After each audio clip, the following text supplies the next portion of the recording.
Does any of this sound like you? You wake up in the morning and you're already worried about the issues you're gonna face with your child throughout the day. You feel like from the moment you get out of bed, you're walking on eggshells because you have no clue the first blow up that might happen. Your child sometimes shows physical aggression or has big tantrums. Maybe you're getting hit, bitten, kicked all day long from the time you wake up to the time you go to bed. Maybe you have a child who has no boundaries and they're constantly hanging on you all day long and you're just so exhausted. Maybe you have a child who's really hot and cold to you. One moment they hate you, they say go away, and the next minute they're by your side and won't let go. Maybe you're feeling exhausted from constantly advocating them at school or in their activities, trying to find them therapy. Maybe you feel disconnected from your friends, your extended family, even your spouse, because of all the stress that you're facing on a day-to-day basis.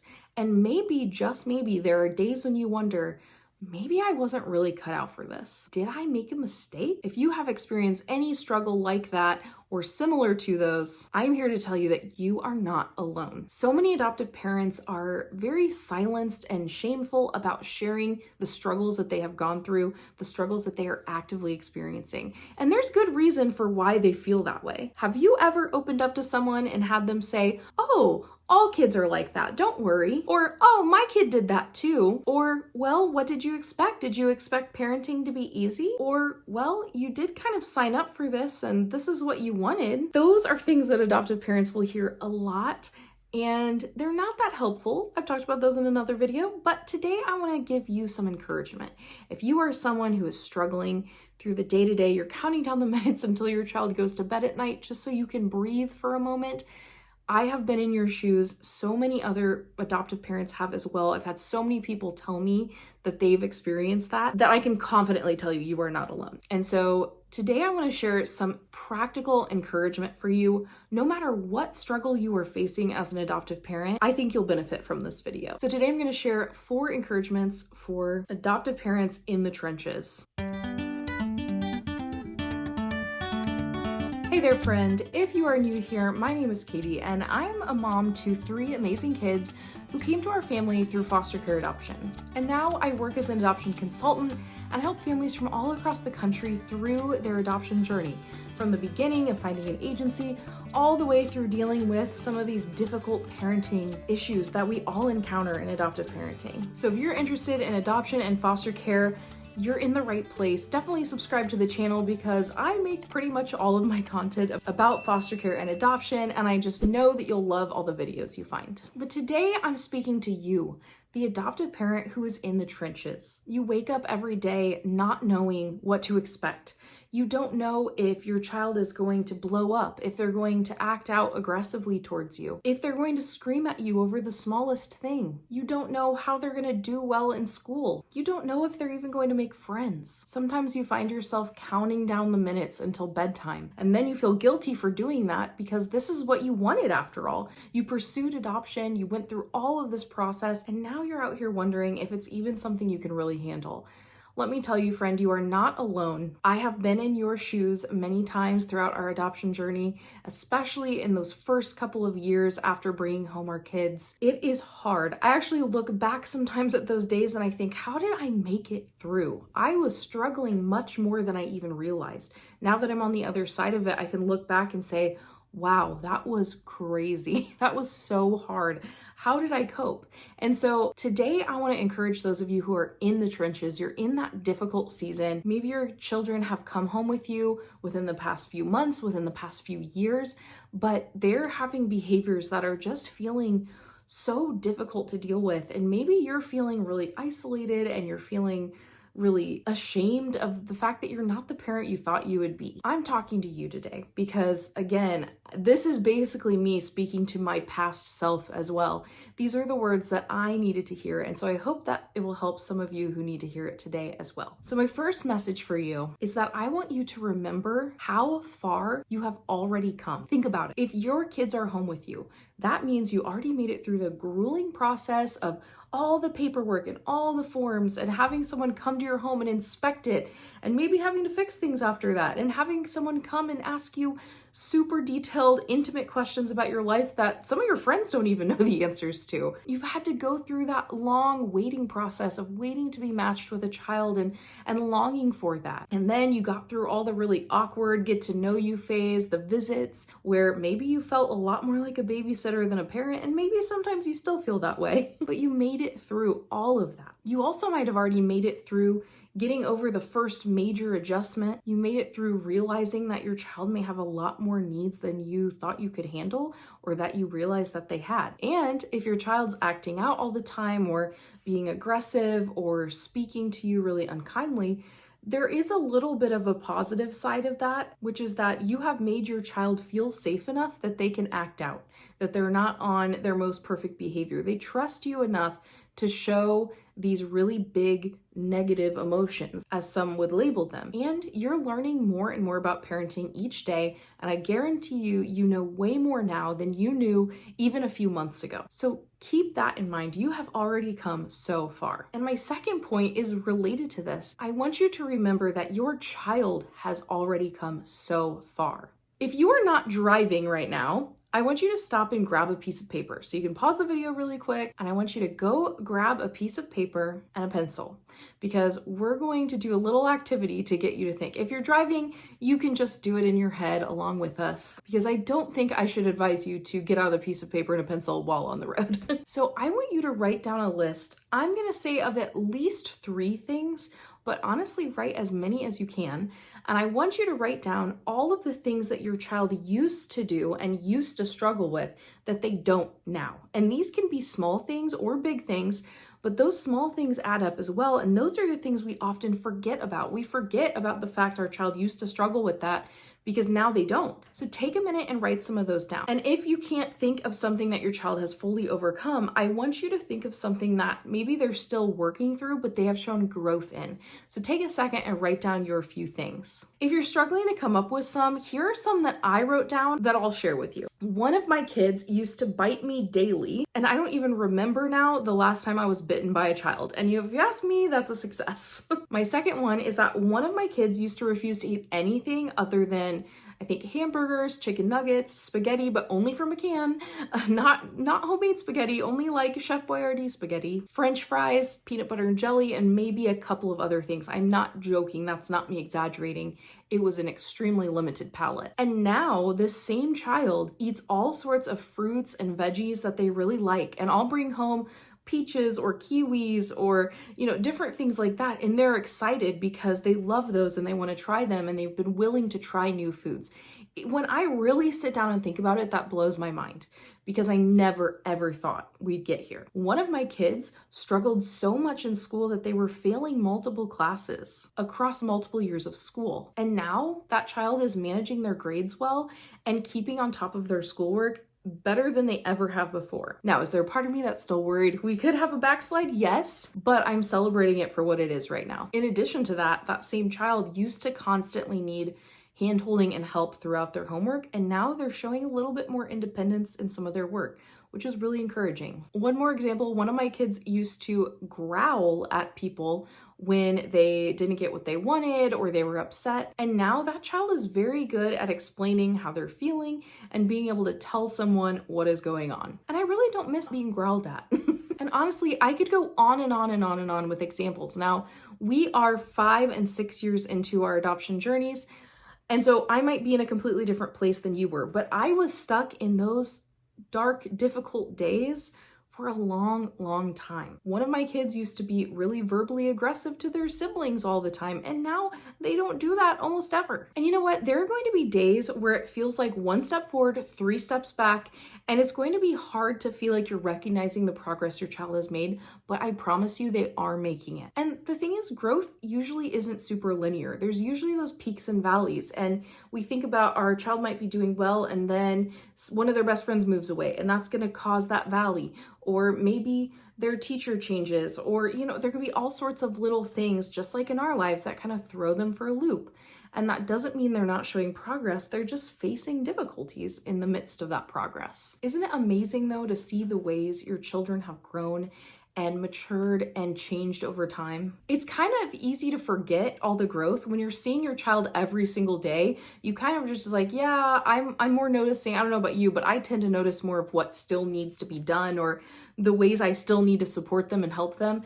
But it's so helpful to step back and really recognize the good that your child has already done, the growth your child has already shown. And sure, there's always room for more growth, but let's take a second today and celebrate how far our kids have come. And even better, I'm going to challenge you today to take that list you wrote down, and I want you to go and tell your child one or two things from that list and just say, I was thinking today about how much you have grown and just all the ways I'm so proud of you. And I just wanted to share a couple with you because I'm just so amazed by what you have been able to do. Your kid is going to love that. Your child is going to feel so loved and seen in that moment. So I highly encourage you to do that.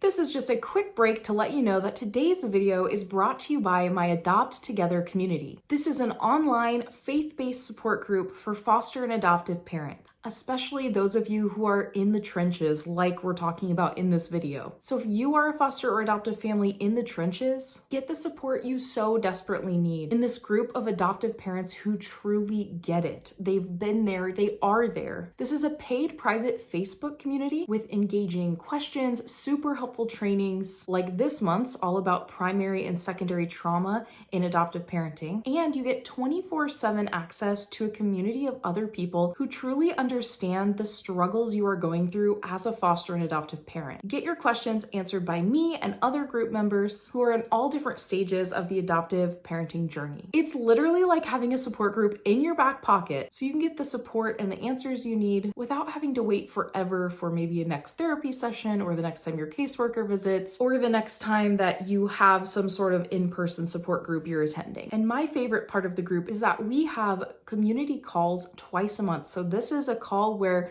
we all jump on Google Meet and we discuss what's going on in our lives and our homes, the struggles we're facing, the wins we're experiencing. We share tips with one another, we share encouragement, and we do that twice a month, and I honestly love it. It's my favorite part of the group, and I would love to get to know you through that group as well. Our doors are currently open until tomorrow, Wednesday, October 1st at 11:59 p.m. So if you are seeing this when this video first comes out, please click the link in the description below to join. If you are seeing this after the fact, you can still get on our wait list. So if you click the link in the description below, it'll take you to the page where you can get on the wait list if you are watching this in the future. I open up the group a few times a year, so you definitely want to get on that list so you don't miss out. But we'd really love to have you join now if you're watching this when it first comes out. So click the link in the description below to learn more about the group and to join. I'll see you in the group. Encouragement number 3 is that you do not have to be perfect to be a good parent. I know, I hate it too. I wish I was perfect. I feel like I've strived my whole life to be perfect in different ways, and for some reason, I can never do it. It's so strange. It's almost like it's impossible to be perfect. But here's the thing. You've messed up, right? We've all messed up. I know I have. But you are a good parent. And I've talked about this in other videos, but your child learns so much from when you mess up by the way that you recover. Sure, if you just mess up all the time and you never apologize, you never make it right, that's not really helping your child that much. But when you acknowledge your mistakes and you make it right, you are teaching your children how to recover gracefully from their own mistakes in the future. I don't know about you, but another way that I always felt like I wasn't measuring up in my mind in parenting was that I didn't feel like I was just a good enough parent or that I was loving them well enough or doing enough for them. And it really helped me to step back and view it through the lens of the 5 love languages. So I'm not sure if you're familiar with the 5 love languages by Gary Chapman.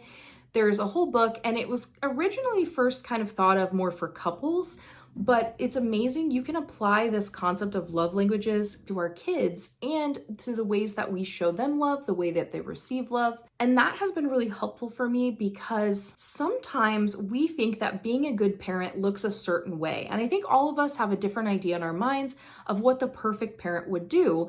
And so we start to give ourselves this list of ways we're not measuring up. And the truth is there's so many different ways that you can show love to your child, to be there for them.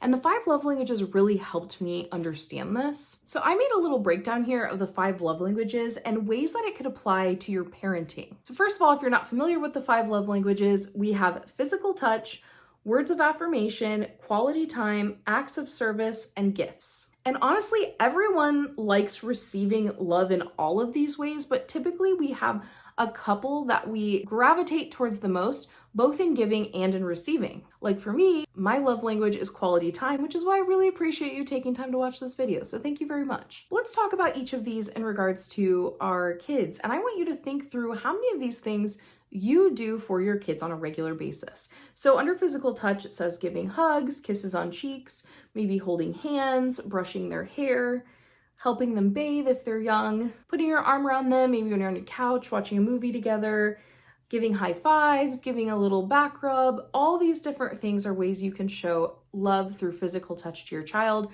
Obviously, not every kid wants that. And so this is where I think it's important to know your kid. Another one is words of affirmation.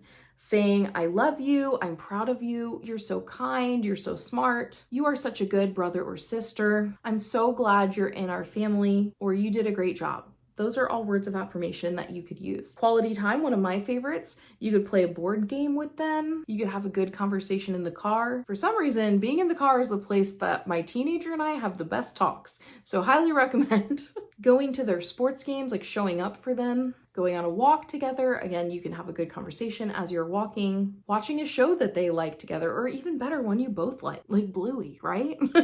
Taking them with you to go do errands, having a sit-down meal with them, taking them out on a little date, like a mom-daughter date or a mom-son date, reading books to them. The list goes on and on and on. Acts of service, I think this is one that's so easy for us to find things we do because moms do acts of service all the time. And moms also want acts of service from other people because we're doing acts of service all the time. Cooking meals that you know your child loves, packing school lunches, helping them organize their backpacks or their rooms, doing their laundry, maybe giving them a break and taking over a chore that they would normally do, help them with homework, signing them up for activities, keeping on top of those things, driving them to practices and games, helping them improve a skill they have that they really want to develop, and advocating for them and seeking out services they might need. And then there's gifts, which I think every kid loves a gift, right? I mean, who doesn't love a gift?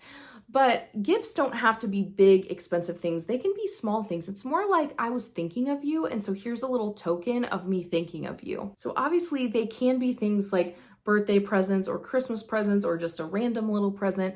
It could also be things like planning a really fun vacation that you guys can take together. It could be something as small as writing a little note and putting it in their lunchbox to take to school. Or writing a little note and putting it on their mirror in the morning. Bringing them their favorite little piece of candy, bringing them a special lunch to their school, or taking them out for surprising them with something that you know they love, or getting them a small little toy. And so there are all these different ways that we show love to our kids. And I would venture to guess that you have shown love to your kid in so many ways this week that you didn't even realize you were showing love. You just thought, I'm just doing the mom stuff I have to do or the dad stuff I have to do, right? But here's the thing, love is a choice. It's not just a feeling. Feelings, I've talked about this before, but those warm, fuzzy feelings that feel like love really are more of what you feel when you have a healthy, strong attachment.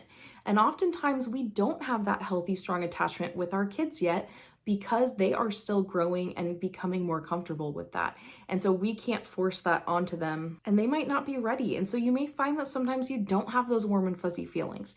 So it's important to give yourself credit for the love you're showing to your child. And over time, showing those acts of love over and over and over again, they do add up and you can build towards attachment with your child. Take a second, I know I said to get a piece of paper, I want you to take a second on that same piece of paper and I want you to write down at least 10 ways that you showed love for your child this week. You can borrow things from the chart that I put on the screen, you can come up with your own, but I want you to remember that even something as simple as I prepared a meal that I know they love, that is a way of showing them love. So if you did that every night this week, you already have 7, right? You can repeat them.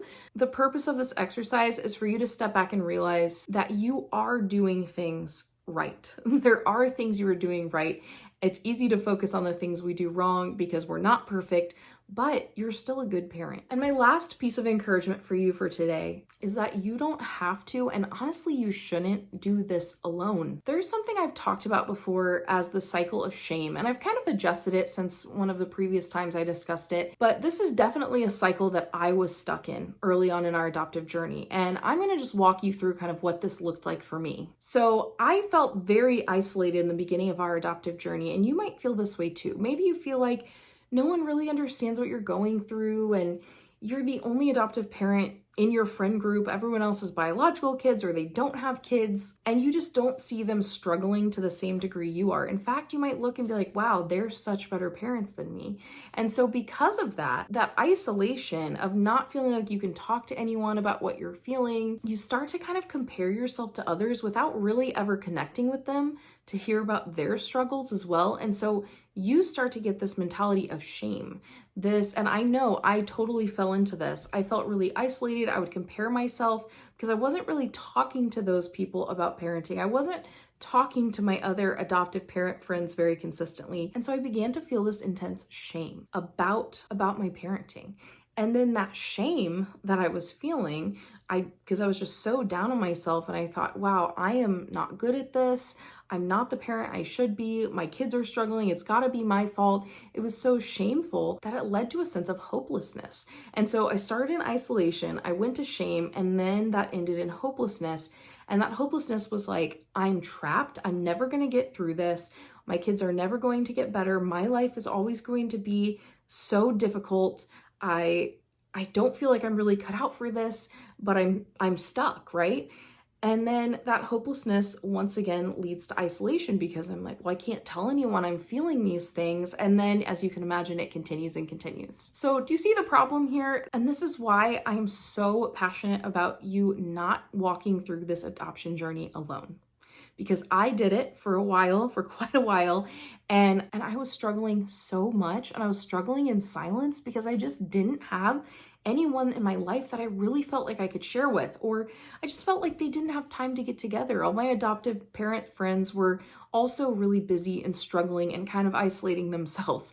And so it just was a recipe for disaster, to be completely honest. So how did I get out of this cycle of shame, and how can you do it too? Because you deserve to have support. First of all, find a trusted friend or family member, or maybe your spouse, someone that you can talk to and you can be open with and that you know will listen without judgment. If possible, get together with other adoptive parents you know. Maybe there's an in-person support group you can go to. You can start connecting with those people nearby. One thing that can also help is finding a therapist who you can work with to just have a space to talk through what you're going through, get some validation that you're doing okay as a parent. I know I did therapy for quite a while.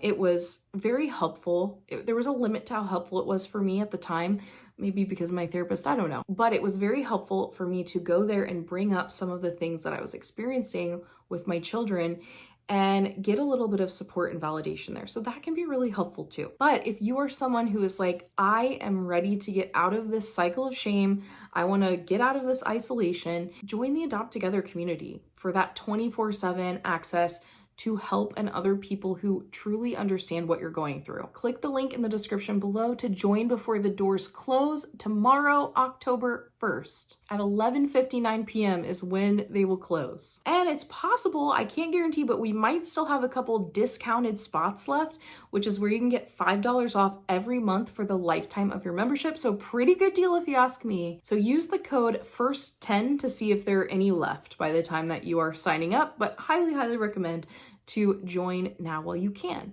If you're seeing this after the fact, again, I know I mentioned this earlier, but just go ahead and join that waitlist if you're interested, and you'll be the first to know when we open up, and you'll have extra bonuses for being on the waitlist. And just to be clear, this is a Christian-based community, but anyone is welcome as long as you're okay with faith being a big part of our conversation. And if you have any questions about the group, drop them in the comments below or email me at katie@adoptinformed.com. I hope you're having an amazing day. I appreciate you so much for being here and taking time.